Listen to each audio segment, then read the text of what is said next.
Rimane impressa nella mente l'immagine terribile delle bare accatastate tra i rifiuti di un magazzino di Scurelle. Le indagini dei carabinieri continuano per accertare quante salme siano transitate in questo posto orribile. Si pensa ad oltre 300, ma nel momento del blitz gli investigatori hanno trovato 27 bare, di cui 3 casse in zinco aperte.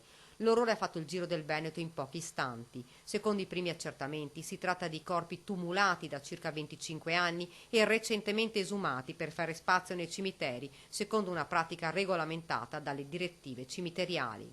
La cooperativa dell'Alta Valsugana aveva l'autorizzazione per trasportare le bare dai cimiteri fino al forno crematorio nel Trentino, ma la prima tappa era in questo magazzino. Qui i resti dei corpi dei defunti venivano tolti dalle bare e messi nei sacchetti di nylon, ognuno con una propria etichetta nominativa. Solo in un secondo tempo venivano portati al forno crematorio.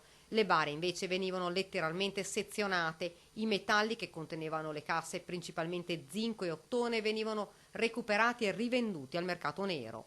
Non solo, ma la cooperativa risparmiava anche gli oneri per l'incenerimento delle bare, arrivando così a guadagnare fino a 400 euro a salma. Si parla di un giro d'affari di circa 300.000 euro in pochi mesi. Il titolare della cooperativa, un 65enne denunciato dai carabinieri, avrebbe giustificato agli investigatori che non pensava di fare nulla di male. Le salme arrivano dai cimiteri del Veneto, in particolare dal Vicentino, Rosà, Tezze sul Brenta e Brendola, da Cordignano nel Trevigiano, Abano e Cadoneghe in provincia di Padova e Pianiga nel Veneziano. Nelle prossime ore saranno chiamate dai rispettivi sindaci le famiglie dei defunti.